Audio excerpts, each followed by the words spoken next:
Dentro da esfera privada, eu já trabalhei tanto em escola privada, quanto dentro de academias, né? Como tu falastes, a academia, ela é um espaço que machuca tanto emocional, tanto psicológico quanto físico. Por quê? Eu não sou mastectomizado. Eu tenho as minhas mamas, ainda tá tudo aqui, entende? E pra mim, homem, quero ser reconhecido como homem. Homem não tem peito. Começa por aí. Aí tu fica tipo, caramba, né? Como assim? Homem tem peito. Eu tenho peito. Tem um monte de amigo meu que tem peito. Tem homem cis que tem peito.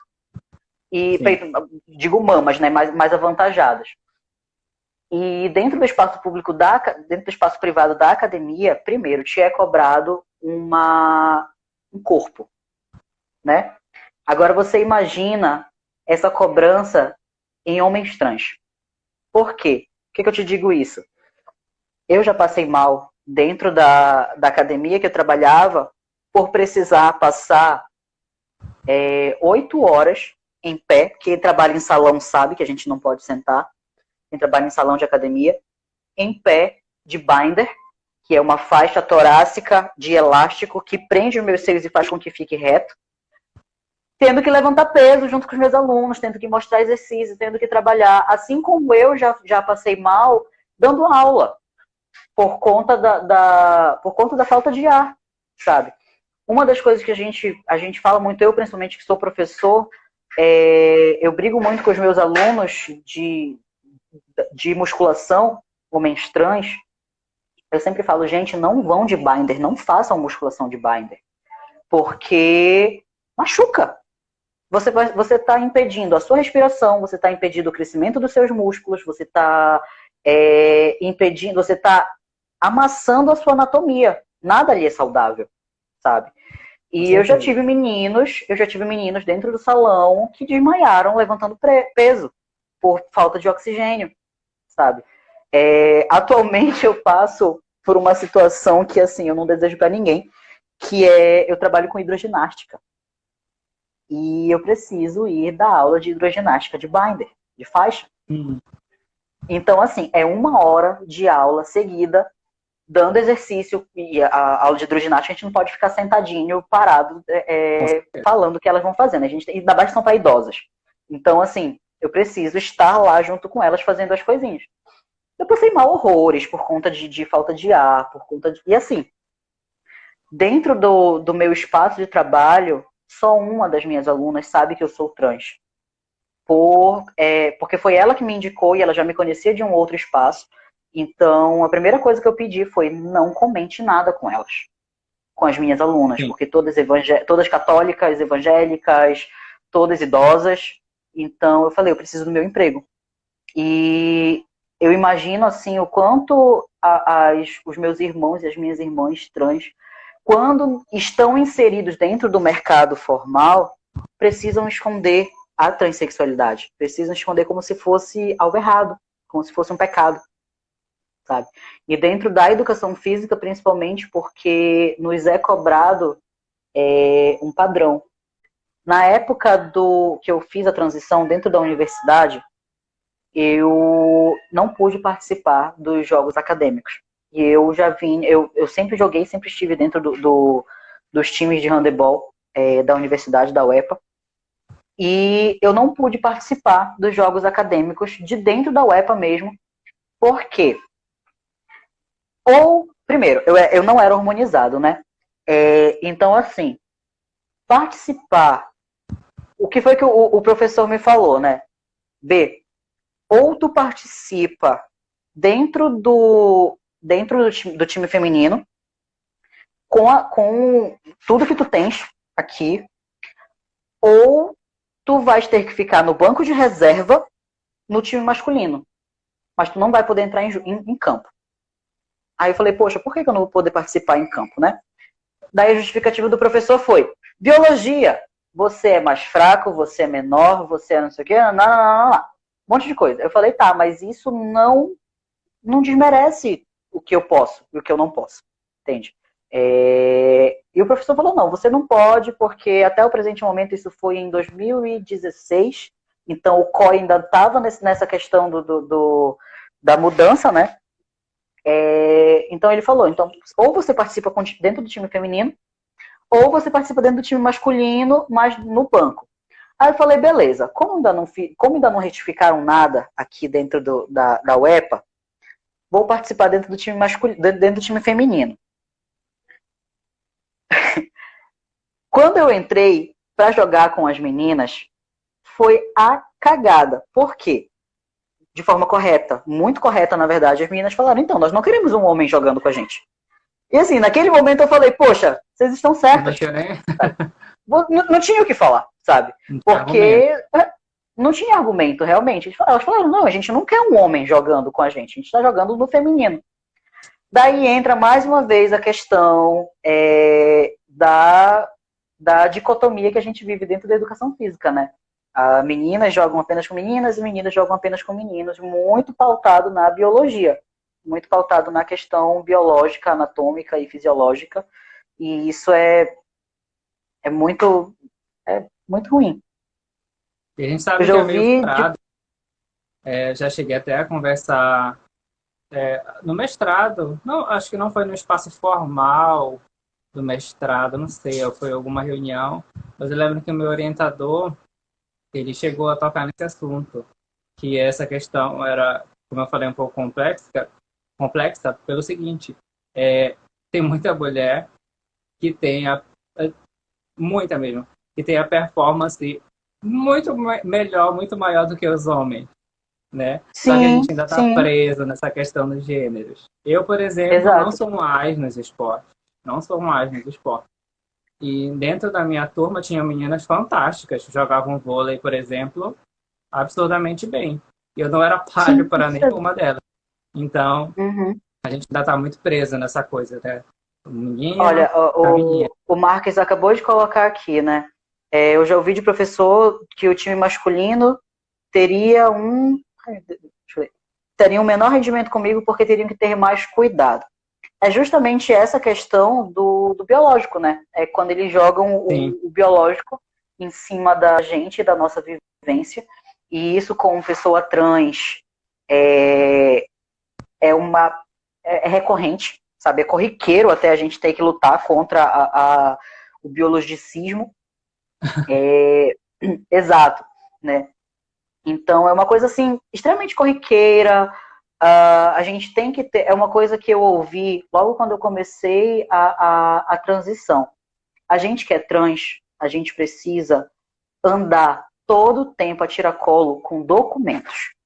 Que é o documento, principalmente dentro da universidade, o documento que retifica o uso de nome social.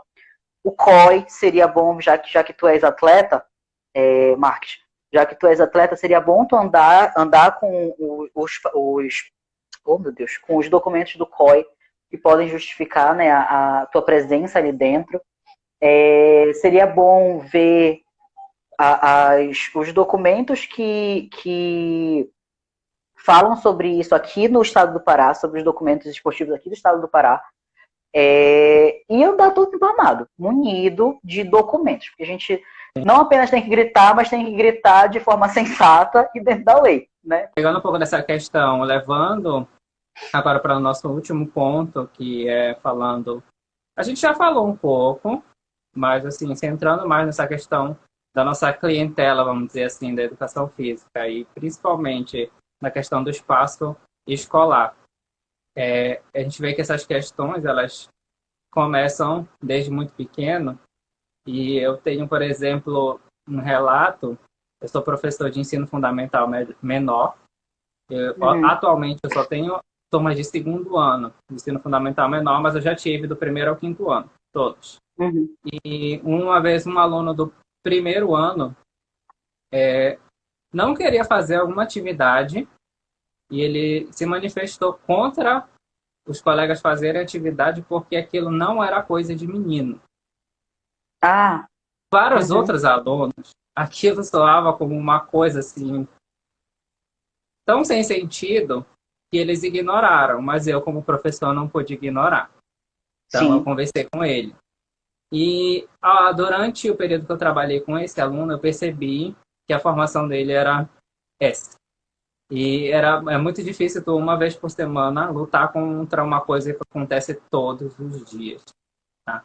Então, você Sim, tem sim, dentro do sim. espaço escolar uma dificuldade muito grande, porque os pais não contribuem, enchem a cabeça da criança de preconceito, com seus preconceitos. Uhum, As crianças apenas reproduzem, a gente sabe disso. sim. Mas o que não ajuda também é o próprio ambiente escolar, porque os outros professores não contribuem. Geralmente, a gestão não contribui, a coordenação não contribui, e tu fica Uhum, trabalhando sozinho, sabe? Querendo uhum, lidar com uma situação que é muito maior do que tu, mas a gente está ali tentando fazer resistência. E aí isso vai evoluindo. E aí, quando você chega, por exemplo, no fundamental maior, aquilo já está tão enraizado neles que aí a gente tem que lutar duas vezes mais, porque é uma história de nós não vamos jogar com as meninas, porque elas não dão conta, porque elas não sabem. E aí, é, pelo contrário, as meninas também se sentem rechaçadas, elas também, por pressão dos pais, não querem participar de atividades que elas acham que são masculinas, elas uhum, não têm interesse, mas não é que elas não tenham interesse de fato, elas não querem ser rotuladas de alguma coisa. É para você sim. convencer a fazerem essas atividades é muito difícil, qualquer atividade.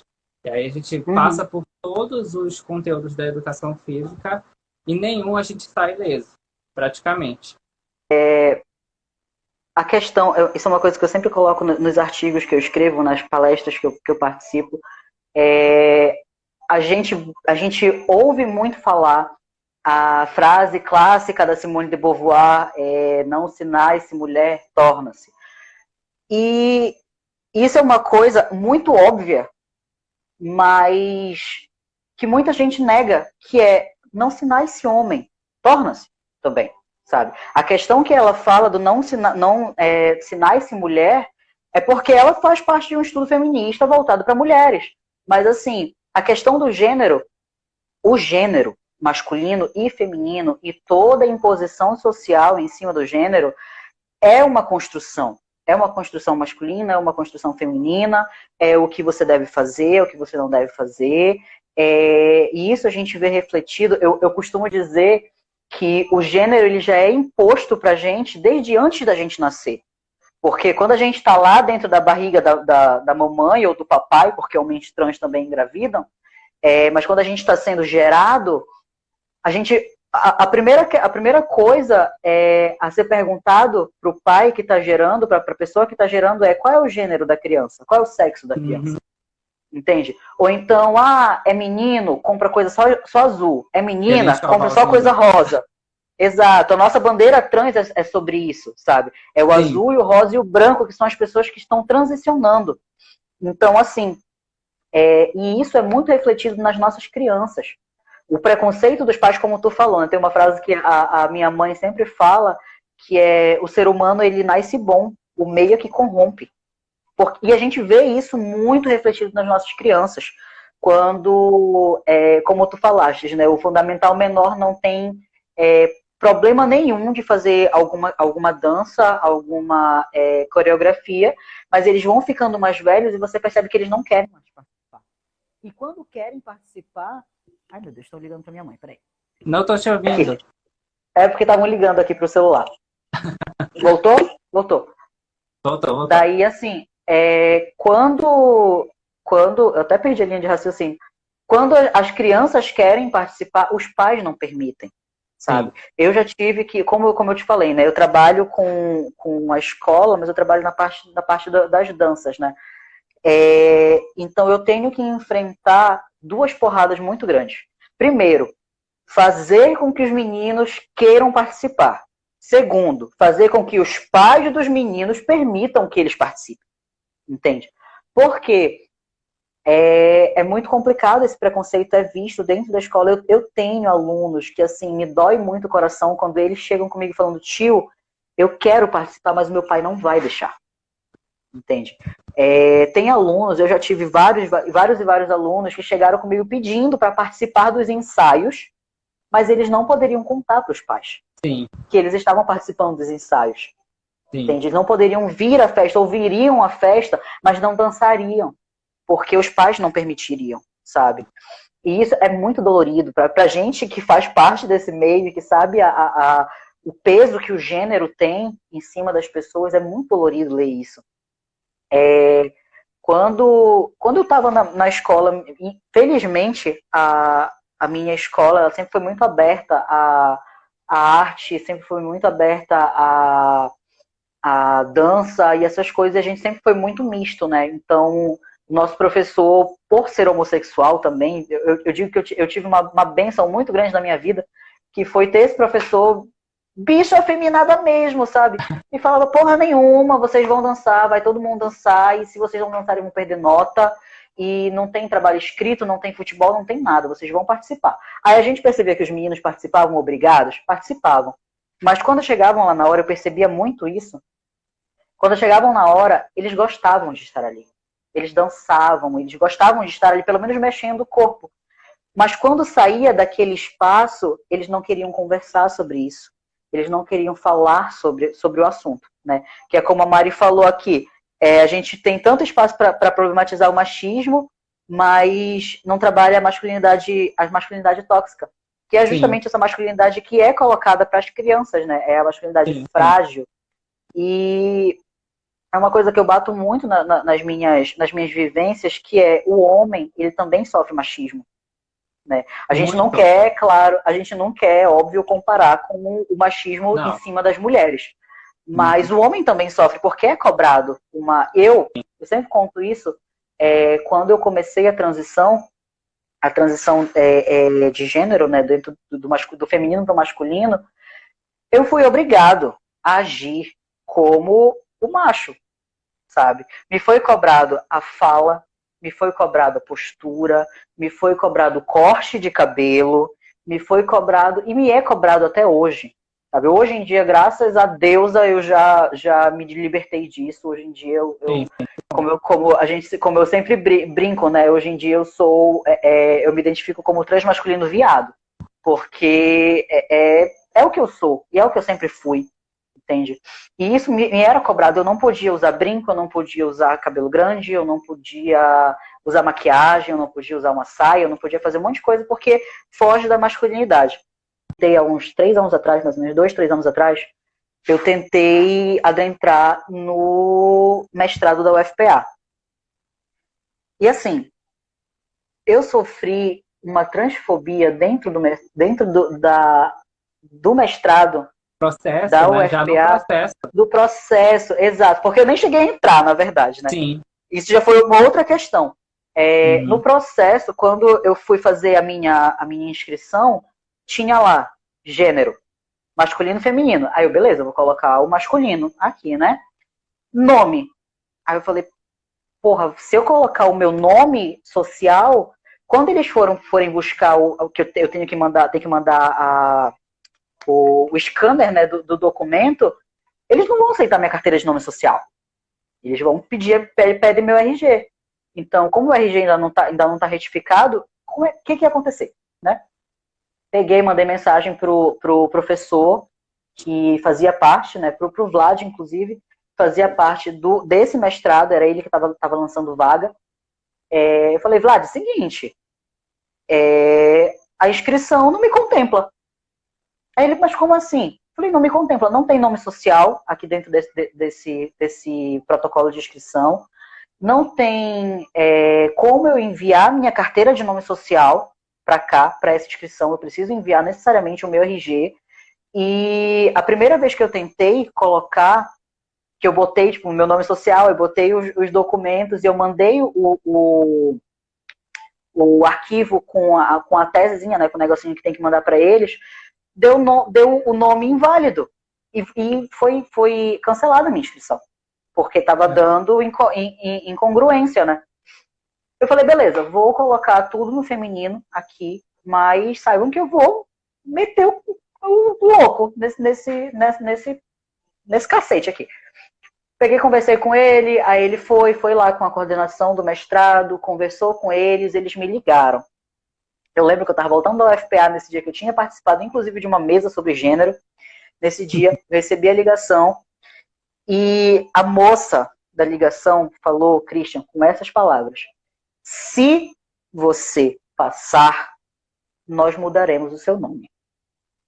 Aí eu fiquei assim, a minha namorada da época estava ouvindo, daí ela falou esse se, pareceu meio suspeito. Aí eu falei, porra, pareceu. Beleza, fiz a prova, minha prova foi maravilhosa. Fiz a prova, escrevi um texto do cacete. Não passei. Beleza, fiquei, tá, não passei, deve ter tido uma prova ruim, então a gente sempre joga pro acadêmico, né? A gente fala, não, poxa, eu devo ter feito, tava nervoso, não fiz uma prova boa e tal. Poucos meses depois, o meu orientador me ligou, emputecido da vida, que ele tinha rompido com o grupo de estudo dele, o grupo de estudo não, com o complexo lá do mestrado, tanto que hoje em dia eles são 2, o programa hoje em dia eles são 2, antes era só um, agora eles quebraram a barreira, e ele me ligou, porque ele teve acesso às provas, ele teve acesso, depois de todo o processo, depois de sair, ele falou, mano, vou dar uma olhada. Ele falou, o teu texto estava ótimo, dava para te ter entrado. Quando eu fui questionar isso no mestrado, isso meu orientador falando, quando eu fui questionar isso, me foi dito, nós não temos capacidade para uma pessoa assim neste momento. Olha a transfobia aí nesse meio. Eu falei, como assim? Ele falou, então, eles julgaram que eles não teriam como, porque tu questionou as inscrições, tu questionou não sei o quê, tu questionou um monte de coisa. Então eles não quiseram lidar com a porrada, sabe? Eles só não quiseram lidar com a bomba. Sim. Não compraram a briga. Não compraram a briga, exato. E eu falei, eu vou processar. É isso, vou processar esse mestrado. Ele falou, não, mano, não processa, porque aí vai entrar numa outra situação que vão dizer que tu teve acesso a documentos confidenciais, tal, e vai ser meio por fora da lei. Então não vai. Tenta de novo. Amigo, eu venho tentando há 2 anos. E até hoje. Não consegui passar. Já colocaram nome social na lista, já colocaram lá o documento para colocar o RG social, tudo. Mas isso já tem 3 anos. Na verdade, foi 2017 isso. Já tem 3 anos. E eu tenho contato com mais 5 pessoas trans que tentaram adentrar nesse curso, nesse mestrado. E até hoje nenhuma delas entrou.